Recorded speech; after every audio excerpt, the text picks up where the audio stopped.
ವಡಿಗೆರೆ ಗ್ರಾಮ ಪಂಚಾಯಿತಿ ಅಧ್ಯಕ್ಷ ಸ್ಥಾನಕ್ಕೆ ನೀಡಿರುವ ರಾಜೀನಾಮೆ ಕುರಿತಂತೆ ಈ ಹಿಂದೆ ಇರತಕ್ಕಂಥ ಅಧ್ಯಕ್ಷರು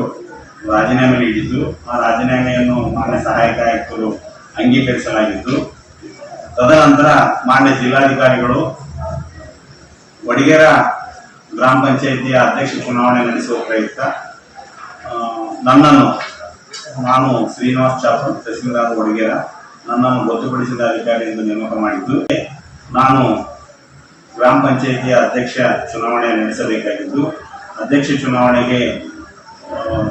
ಈಗಾಗಲೇ ನಾನು ದಿನಾಂಕವನ್ನು ನಿಗದಿಪಡಿಸಿದ್ದು, ಎಲ್ಲ ಅಧ್ಯಕ್ಷ ಚುನಾವಣೆಗಾಗಿ ಎಲ್ಲ ಸದಸ್ಯರಿಗೆ ಚುನಾವಣೆಯ ನೋಟಿಸನ್ನು ಕೂಡ ನೀಡಲಾಗಿರುತ್ತದೆ. ಚುನಾವಣೆಯನ್ನು ಇದೇ ತಿಂಗಳು ದಿನಾಂಕ 14/10/2024 ಅಧ್ಯಕ್ಷ ಚುನಾವಣೆಯನ್ನು ನಡೆಸುತ್ತೇನೆ ಎಂದು ನಾನು ಈ ಮೂಲಕ ತಮ್ಮೆಲ್ಲರಿಗೂ ತಿಳಿಯಪಡಿಸುತ್ತೇನೆ.